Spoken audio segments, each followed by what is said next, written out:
Hey everybody, back here to discuss the news on the Ben Solo movie that got scrapped. Now, I'm coming back in early. I'm still not 100%, as you can tell by my voice, but this was just too much to let just sit for another week while my voice recovers. I have a few thoughts on this. Now, I made no bones about the fact that ultimately, even though I don't fault Kathleen Kennedy for everything as much as a lot of other people do, I do treat her, and have in the past, with a kind of buck stops here mentality. But I feel like this news gives us a little more perspective in how to view Kathleen Kennedy. Now, this doesn't absolve her of anything, but it does clear up some why behind some of the decisions. So what we know is that Adam Driver, along with Steven Soderbergh, had an entire pitch and script for a Ben Solo movie following the rise of Skywalker called The Hunt for Ben Solo. We know it was going to be a more character-driven piece, something more in line with Empire Strikes Back as opposed to, say, the sequel trilogy, or even a lot of the big action set pieces that Star Wars has become known for.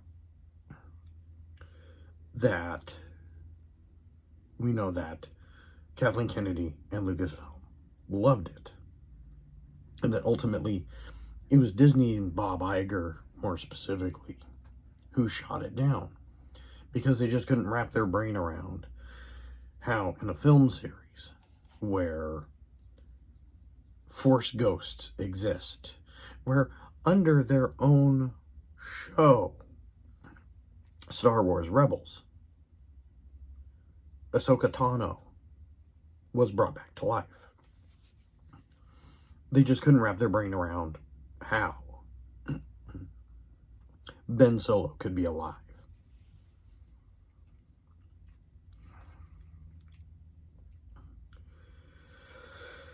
I think we now know more context as to who ultimately made the decision to move away from the Duel of the Fates script, who ultimately pushed Lord and Miller out, why they haven't greenlit a movie in years until Mandalorian and Grogu,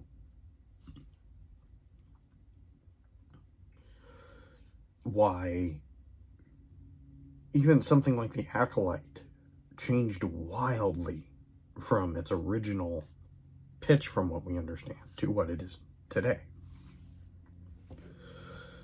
Now, I'm not saying, again, that Kathleen Kennedy is absolved of all of her choices. There's still choices that she made in picking people to write things or direct things that maybe weren't the best. We now know the context, that she's got Bob Iger and these suits at Disney lording over her where she cannot make an effective decision. And unfortunately, she has taken the brunt of the blame.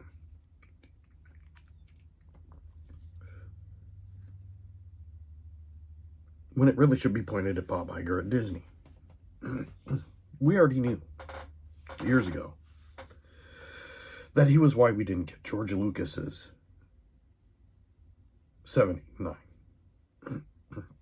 We found that out in his book. I think had Kathleen Kennedy been left to her own devices, we would have gotten George's 789. And I think we really kind of know who the villain is now in the mismanagement of Star Wars.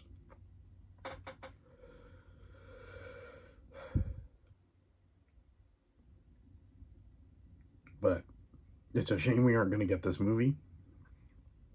It seems like Adam Driver was excited about it. You were going to get Steven Soderbergh to direct a Star Wars movie. Bob Iger's the real villain here. he's why Star Wars is in the state that it's in.